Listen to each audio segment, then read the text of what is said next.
सर्वप्रथम सर्वांना श्री स्वामी समर्थ.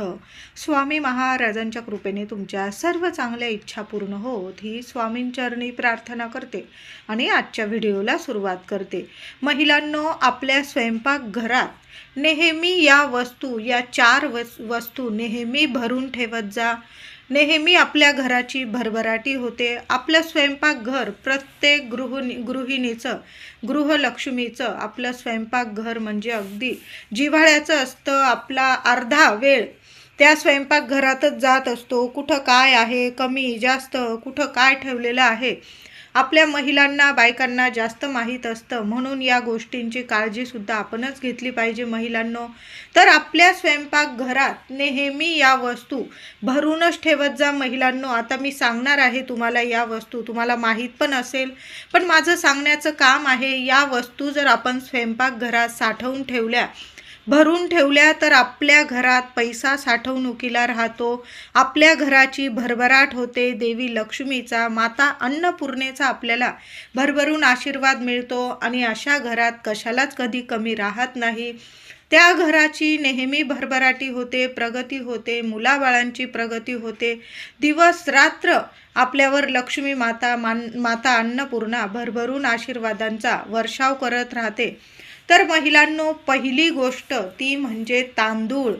अख्खा तांदूळ तुम्ही जरी तुकडा वगैरे बासमती, आता बाजारात इतके व्हरायटीचे तांदूळ येतात की तुकडा बासमती वगैरे बरेचसे आपण तांदूळ भरत असतो. पण दर महिन्याला जेव्हा आपण किराणा भरतो ना, तेव्हा थोडे का होईना अख्खे तांदूळ लक्ष्मीनारायणांचं नामस्मरण करायचं तांदूळ घेताना महिलांनो. आणि तांदूळ थोडे का होईना आपल्या घरात जरूर भरून ठेवत जा. अख्खे तांदूळ आणि त्यातले थोडेसे आपण जो आपला हळदी कुंकवाचा करंडा असतो त्यात अक्षता म्हणून सुद्धा थोडेसे महिन्यातून थोड्याशा अक्षता आपल्या आधी देवघरात करंड्यात टाकायच्या, आपल्या हळदी कुंकवाच्या पात्रात, आणि मग तो तांदूळ वापरायला काढत जा. बघा, लक्ष्मीनारायणांची भरभरून कृपा होईल तुमच्यावर. म्हणून अख्खा तांदूळ घरातून कधीच संपू देऊ नका. साठवणुकीला मी म्हणत नाही की एवढा भरून ठेवा की त्यात किडे पडतील आणि मग टाकला जाईल, असं नाही. थोडे भरा, पण साठवणुकीला तांदूळ हा असलाच पाहिजे. दर महिन्याचा किराणा भरताना अख्खा तांदूळ घेतलाच पाहिजे महिलांनो. आणि तो आपल्या घरातून कधीच संपणार नाही. संपण्याच्या आधीच तुम्ही थोडे का होईना तांदूळ आपल्या घरात अख्खे तांदूळ आणून ठेवायचे आहे, भरून ठेवायचे आहे. दुसरी वस्तू म्हणजे सोन्यासारखे गहू. सोन्यासारखे गहू आपल्या घरातून कधीच संपू देऊ नका महिलांनो. सोन्यासारखं सुख ऐश्वर्य आपल्याला लक्ष्मी माता प्रदान करते.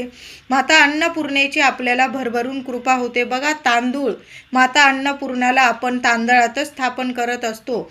म्हणून तांदूळ पण कधी संपू देऊ नका. आणि गव्हाने आपल्या घराची भरभराटी होते. गहू संपण्याच्या आत तुम्ही थोडे भरत असाल, जास्त भरत असाल, पण संपण्याच्या आत आपल्या घरात साठवणुकीला गहू आणूनच ठेवत जा. महिन्याचा किराणा भराल ना, तर चांगले गहू, तुम्ही जे खातात ते गहू, थोडे का होईना गहू भरूनच ठेवत जा. यामुळे सुद्धा आपल्या घराची सोन्यासारखी भरभराटी होते. दुसरी वस्तू म्हणजे साखर. महिलांनो, आपल्या स्वयंपाकघरातून कधीच साखर संपू देऊ नका. ज्या घरात साखर असते, भरून ठेवलेली साखर, जास्त नाही, मी म्हणत नाही की साखर एवढीच भरा तेवढीच भरा, तुम्हाला जेवढी लागेल ना तेवढीच भरा, पण कधी संपू देऊ नका. आपला डबा खाली होण्याच्या आत थोडी का होईना जेवढी तुम्हाला लागेल ना, आपल्या घरातली साखर संपण्याच्या आत तुम्ही आधी साखर भरून जरूर ठेवा. आपल्या घरात कायम गोडवा निर्माण होतो, देवांची कृपा प्राप्त होते. आपण बघा, देवांना खडी साखरेचा, त्याचबरोबर थोडीशी खडी साखरसुद्धा महिलांनो घेऊन येत जा. गुरुवारी वगैरे आपण स्वामींना खडी साखरेचा नैवेद्य दाखवतो. आपण तर रोजच आपण जी भाजी भाकर आपण नैवेद्यात ठेवतो ती आपल्या माय माऊलींना तर प्रियच आहे. आपण जे खातो ना अन्न, ताजं अन्न करतो आपण खाण्याआधी आपण आपल्या देवांना दाखवतो ना, हीच आपली भरभरून सेवा असते. आणि त्या देवांना, आपल्या देवांना तीच सेवा खरी मान्य आहे. आता जेव्हा अन्न वगैरे तुमच्याकडून नाही शिजवले गेलं किंवा कुठं जायचं असेल तर खडी साखरेचा किंवा साध्या साखरेचा आपण नैवेद्य दाखवतो ना, तर यामुळे सुद्धा आपल्या घरातले देवी देवता प्रसन्न होतात आणि गोडाधोडाचा आशीर्वाद देतात. घरात गोडावा निर्माण होतो. पती पत्नी असतील किंवा कुटुंबातील इतर सदस्य, या साखरेमुळे आपल्या घरात गोडावा राहतो, एकोपा राहतो आणि आपला चंद्रग्रह शुक्र ग्रह इतका मजबूत राहतो की कधीच कशाला कमी पडत नाही. माता अन्नपूर्णा लक्ष्मी माता भरभरून आपल्याला आशीर्वाद देते. म्हणून महिलांनो, साखर संपण्याच्या आत साखर जरूर घेऊन या. तुम्ही जेवढी महिन्याला वापरत असाल ती संपण्याच्या आत आपल्या घरात साखर आलीच पाहिजे आणि याची काळजी आपणच घेतली पाहिजे. त्याचबरोबर मीठ, आपल्या घरातलं मीठ कधीच संपू देऊ नका महिलांनो. जे जेवणात वापरतात ते पण, आणि आपण समुद्री मीठ घरात थोडं का होईना साठवणुकीला भरून ठेवायलाच हवं. थोडं का होईना आपण समुद्री मीठ आपल्या घरात काचेच्या बरणीत जरासं वेगळ्या ठिकाणी ठेवा. लेकरा बाळांचा हात लागणार नाही, म्हणजे ती बरणी वगैरे फुटणार नाही. एखाद्या कोपऱ्यात ठेवा. पण आपल्या घरात समुद्री मीठ असेल, आपण जे जेवणात वापरतो ते मीठ, तुम्ही सैंधव मीठ भरत असाल, जे पण मीठ भराल त्यात थोडं का होईना समुद्री मीठ, समुद्रकन्या आहे माता लक्ष्मी. ज्या घरात समुद्री मीठ असतं भरलेलं, खडं मीठ असतं भरलेलं, त्या घरात खरंच सांगते 100% प्रगती होते, भरभराटी होते आणि माता लक्ष्मी, माता अन्नपूर्णा त्या घरावर कधीच नाराज होत नाही. तिथं प्रसन्नतेने वास करत राहते, स्थिर स्वरूपात वास करते. म्हणून महिलांनो, थोडं का होईना जाडं मीठ जरूर खरेदी करत जा. जरी असेल तुमच्याकडं त्यात थोडीशी भर टाकत जा. दर पौर्णिमेला, अमावस्येला किंवा बुधवार वगैरे बघून किंवा रविवार तुम्हाला जेव्हा वेळ मिळेल ना, छोट्या छोट्या मातीच्या पंत्या घ्यायच्या आणि त्यात थोडंसं खडं मीठ भरायचं. त्यावर एक कापराची वडी ठेवायची, थोडासा तुरटीचा खडा ठेवायचा. चारी कोपऱ्याला, घर तुमचं लहान असो मोठं असो, चारी कोपऱ्याला त्या छोट्या छोट्या पंत्या ठेवून द्या. प्रत्येक 8 दिवसांनी 15 दिवसांनी ते पाण्यात टाकायचं आणि पुन्हा भरून ठेवायचं. त्या मातीच्या पंत्या पुन्हा धुवायच्या. लहान लेकरं असतील तर मातीच्याच पंत्या वापरा. तुम्ही मोठे आहात सगळे तर मग तुम्ही काचेच्या छोट्या छोट्या वाट्या वगैरे वापरल्या तरीही चालेल. त्या काचेच्या वाट्या पुन्हा धुवायच्या, पुन्हा त्या वस्तू भरायच्या. चारी कोपऱ्यांना हा उपाय दर 15 दिवसांनी करायला सुरुवात करा. घरात कितीही नकारात्मकता असेल ती शोषले जाईल. ते मीठ असेल, तुरटी, कापूर सर्व नकारात्मकता ओढून घेते, खेचून घेते आणि आपल्या घरातलं वातावरण सकारात्मक, पवित्र, दैवी शक्तिमय बनवते. म्हणून हा उपायसुद्धा करा आणि आपल्या घरातलं मीठ महिलांनो कधी संपू देऊ नका. भरून ठेवत जा, भरभराट होईल तुमच्या घरात कायम. त्याचबरोबर हळद महिलांनो, आपल्या घरातली हळद कधी संपू देऊ नका. साक्षात लक्ष्मी नारायणांची कृपा आहे ती म्हणजे हळद. प्रत्येक गोष्ट, शुभ कार्य हळदीशिवाय पूर्ण होत नाही. कुठली पूजा हळदीशिवाय पूर्ण होत नाही. म्हणून आपल्या घरातली हळद कायम भरून ठेवा महिलांनो. संपण्याच्या आत आपल्या घरात आठवणीने हळद ही भरलीच गेली पाहिजे. नक्की भरून ठेवत जा. हळकुंड भरत असाल हळकुंड भरून ठेवत जा. आपल्याला पूजेला वगैरे हळकुंड पण लागतात. नाही हळकुंड भरायचे तुम्हाला, आपण जी वापरतो अन्न शिजवण्यात वगैरे किंवा देवांना आपण रोजचा तिलक करतो ती हळद आपल्या घरात नेहमी थोडी का होईना भरून ठेवत जा महिलांनो. संपण्याच्या आत आपल्या घरात हळद ही आलीच पाहिजे. त्याचबरोबर तुरटी महिलांनो, कधीच नकारात्मकता तुमच्या घरात प्रवेश करू शकणार नाही. तुरटीचा खडा आपल्या घरातला कधीच संपू देऊ नका. भरून ठेवत जा. कायम थोडी का होईना तुरटी भरूनच ठेवत जा. बघा लेकरं आपले खेळतात, पडतात, झडतात. थोडं लागलं थोडी तुरटी घसून घेत जा, थोडी हळद टाका, थोडं गरम करून ते लेप जरी आपल्या मुलांना लावला ना, क्षणात थोड्या वेळातच तुमच्या मुलांना काही लागलं वगैरे असेल, सूज आलेली असेल तर लगेच सूज वगैरे सुद्धा उतरून जाते.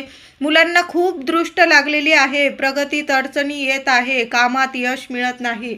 मूल मोठं असो छोटं असो, बुधवार, रविवार, अमावस्या, पौर्णिमा मुलांवरून 7 वेळा एक तुरटीचा खडा उभं करायचं पूर्व पश्चिम लेकरांना. पतिदेवांना लागलेली असेल दृष्ट, पूर्व पश्चिम उभं करा. उजव्या हातात एक तुरटीचा खडा घ्या, 7 वेळा ओवाळून घ्यायचा, सरळ वाहत्या पाण्यात टाकून द्यायचा किंवा आपल्या बेसिनमध्ये हात धुवून घ्या.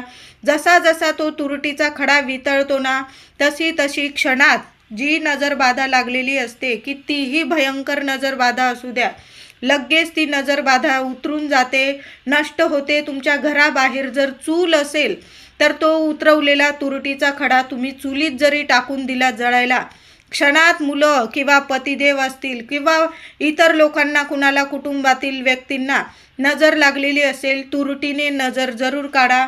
म्हणून घरातली तुरटी कधीच संपू देऊ नका. कायम महिलांनो भरून ठेवत जा.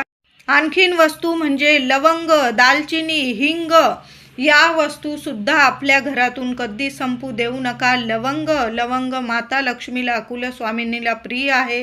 दालचिनीच्या वासाने माता लक्ष्मी आकर्षित होते. हिंग आपल्याकडं नकारात्मकता आपल्याकडं येऊ देत नाही.